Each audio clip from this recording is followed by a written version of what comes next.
Hello everybody, Mark, aka The Nerdy Punk, back again today for a new video. Hope you all are doing well. Today's video is something that I've been wanting to do for quite a while. I'd say probably the last couple years or so on the channel. Today I'm going to be talking about A24. A24 is probably my favorite film distribution studio company, whatever you want to call them, that's currently working right now and putting out movies. They put out all kinds of different, typically small budget movies, everything from horror to comedy and everything in between. They don't distinguish by genre, but the one thing about all of their movies is that they're all interesting in some way. They always pick interesting movies. Not going to say that each and every one of them is great, but, because there's certainly some stinkers involved. But all of their movies are interesting, and they have put out some of my favorite movies of the past 5 to 10 years.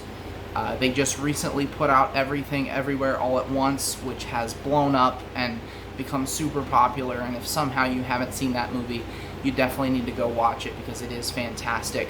Looking forward to adding that to this collection in the future. I think it's coming out in July, I want to say, early July. But today I'm going to show you all the releases that I have. I love collecting for them. I love the movies.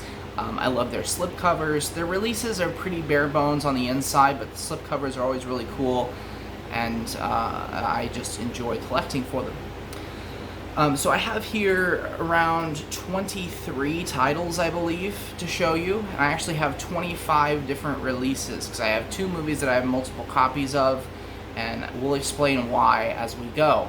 But, without further ado, let's get into the first title.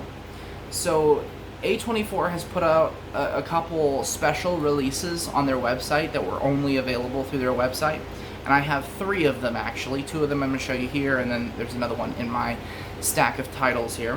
So the first one is Midsummer by Ari Aster. Love this movie. It's one of my favorites. It's not quite as good as his debut film, Hereditary, but very innovative horror movie, in my opinion. So this is the special 4K edition. It has this really cool long box style packaging. It feels like, I don't know if you can hear it, but it feels like an old school library book, the type of material they've used on this. Very sturdy, very cool. This is the 4K release. I've done an unboxing of this on the channel in the past, so if you're interested in seeing the inside of this, go find that video, or find another video on YouTube. I'm sure there's plenty of them. So there's that one. And then I also have here The Last Black Man in San Francisco, which I actually haven't seen. I need to watch this movie. I've heard nothing but great things. But another in that same style, a 4K release in this really cool book style packaging. Those are quite expensive. I think they're around 50 bucks. So definitely, not something you want to pick up unless you're really into the studio or really into the movie, but they are really cool releases. Alright, the rest of these that I'm going to go through here are mostly standard edition titles. I have many of them with slipcovers because I've bought them, in the first few weeks of them coming out, or I've been able to track down copies with slipcovers. Like I said, I really like the slipcovers from A24. These are in alphabetical order. Yeah, let's just go ahead and get through these. So first up is A Most Violent Year. This is one of the oldest movies on here. I think this came out in 2014, I think. Anyway. It has Oscar Isaac, Jessica Chastain, pretty decent cast. It's okay. I'm not like the biggest fan of this movie. I thought it was kind of slow, kind of boring, but it's a decent mob thriller. Next one up is the only DVD that I have, and I bought this at a family video back in the day. It was only $2. This is The Blackcoat's Daughter. Decent horror film starring Emma Roberts and Kiernan Shipka. I don't know who she is. Obviously she's in the movie, but I haven't heard of her before. Another decent one, not incredible, but it has an interesting twist to it. There's kind of like some satanic witch stuff going on in this movie, and I thought it was pretty enjoyable, but nothing super special. Next one here is a relatively recent release, Come On, Come On, starring Joaquin Phoenix. This one I haven't seen yet. Came out December, I think, last year. I need to watch it, but I've heard pretty good things about this one as well.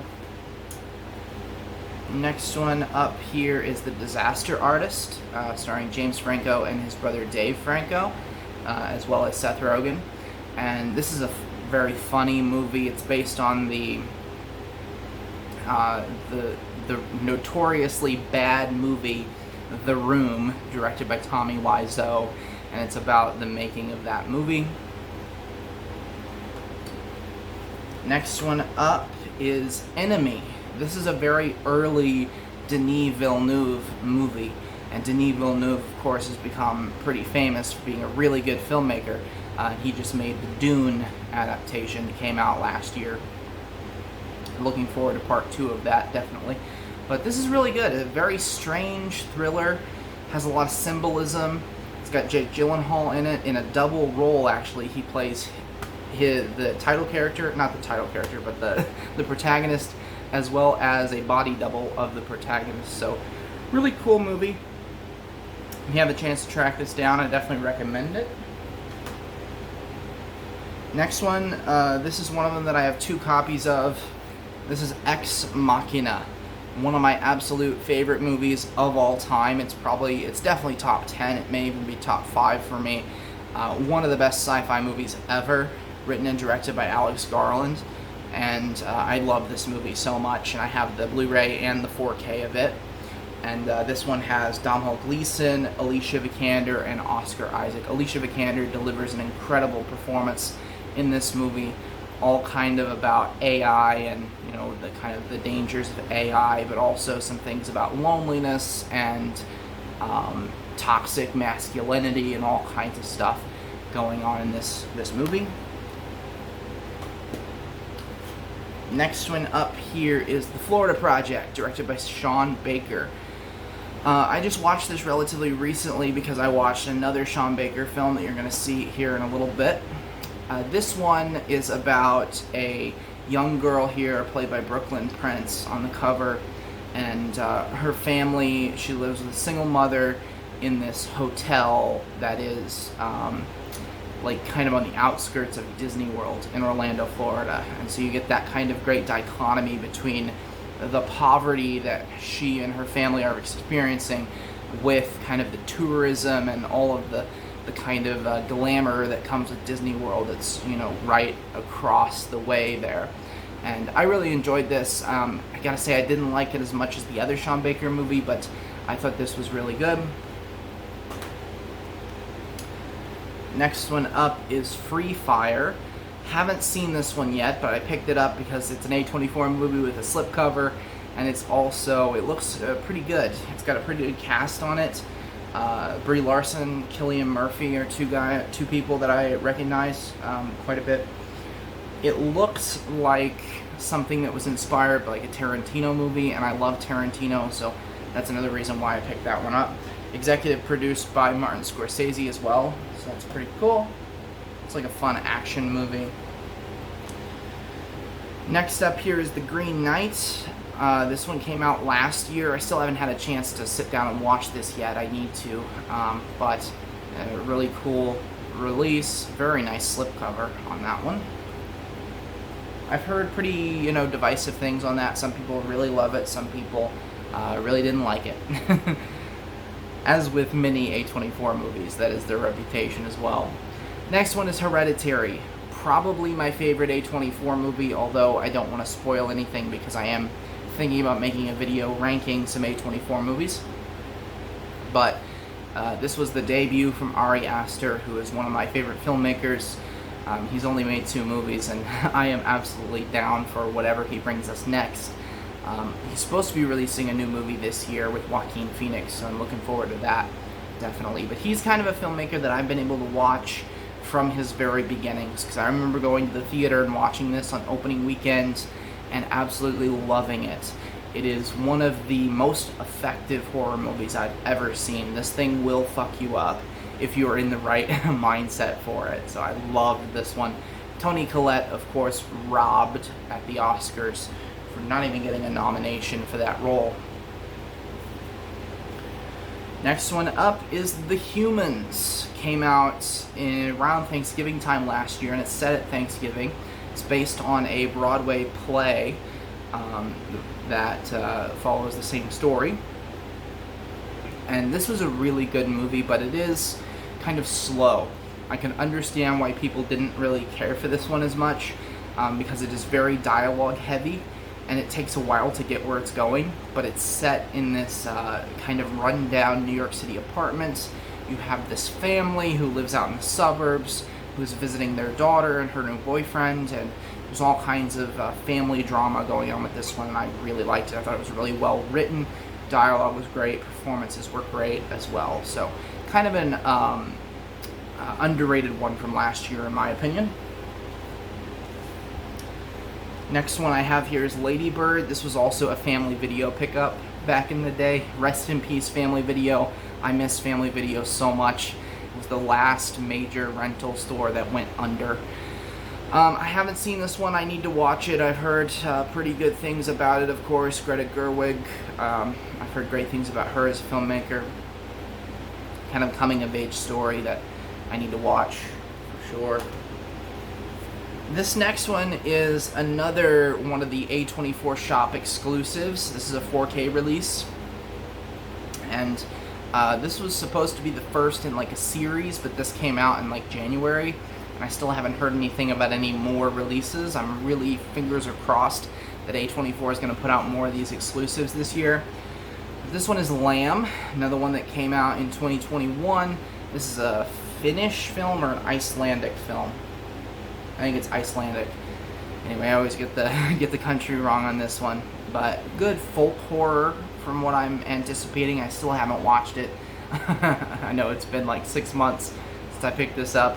I need to watch this. But anyway, I've watched I started watching this like 5 months ago, and then I stopped because I got tired.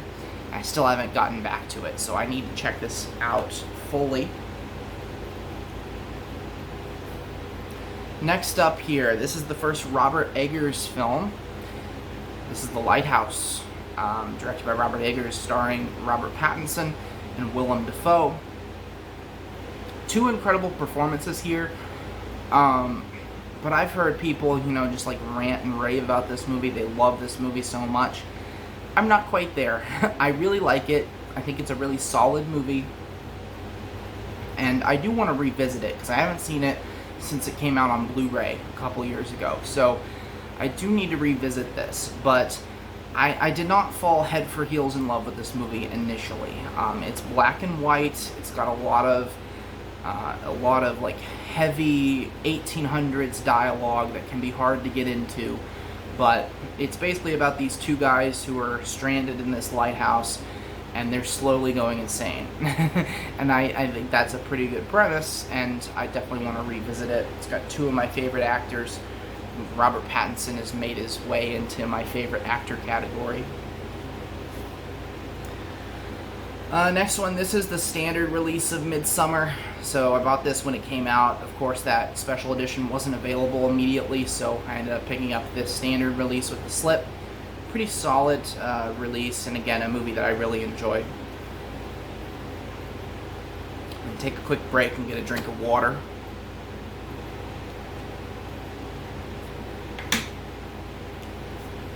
Alright, we are well over halfway home here. Next one is Minari. This came out in 2020. This was one of the big Oscar contenders in 2020. And another one that I started watching and for whatever reason just got tired and stopped. I need to finish it. But this has Steven Yeun in it, who I really enjoy. It's directed by Lee Isaac Chung. Follows this family of Korean immigrants to the United States who buy their own farm in Arkansas. So a certainly interesting premise. And I've heard a lot of great things about the performances in this. Next up here, Moonlight, the Best Picture winner from A24. Still haven't seen this one. I know, I need to rectify that, but I finally picked it up on Blu-ray. I didn't have it until this year, so I definitely need to dive into that one. Next one up is Red Rocket, directed by Sean Baker, and this is my favorite Sean Baker movie so far. Great performance from Simon Rex, and a lot of really hard-hitting kind of difficult themes to deal with this movie. You really, Simon Rex plays an anti-hero. He's definitely not a straight-up protagonist. You watch him make terrible decision after terrible decision, but it's a really good movie. Next up here is Saint Maud, a horror film, came out last year. Still need to watch this one. Heard amazing things about it. Next one is Uncut Gems. I also have the Criterion Collection release for this, but it's not an official A24 release, so I didn't include it in this video. This is just the standard slipcover release from A24. Really good movie. It's my first Safdie brothers movie. I need to go back and watch their previous films, but I really, really love this one. Fantastic performance from Adam Sandler, and just an anxiety-inducing movie in the best way possible.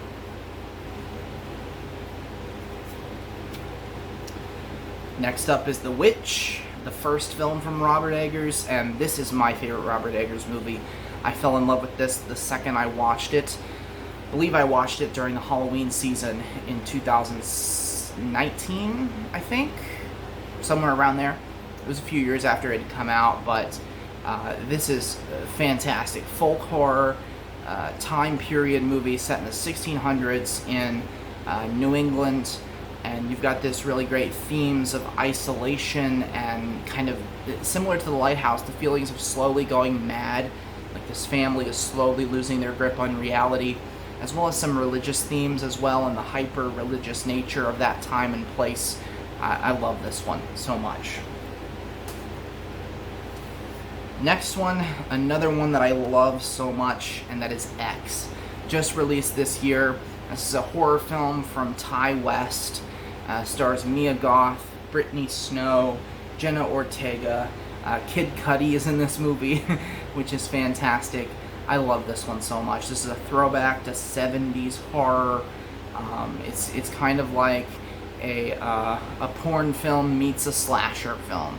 And this just feels like something you'd get from the back of a video store in the 1980s or 70s, and I am here for it, absolutely. Love this one. I think it's incredible. Definitely should pick it up if you get a chance. And then the last one that I have here is Zola.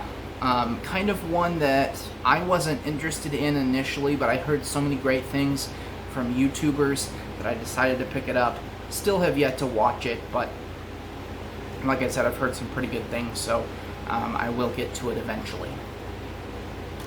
Alright, that is my A24 collection on Blu-ray and a few 4Ks in there as well.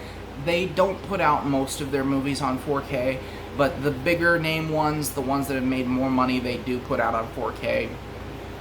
And I believe Everything Everywhere All at Once is getting a 4K release, so I'm looking forward to picking that up.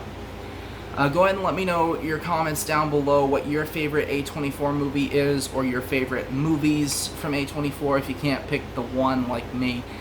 I absolutely love this studio, and can't wait for more from them. Should be a good year from A24. I've already seen 3 A24 movies this year. Looking forward to more. Have a great day, guys. See you later.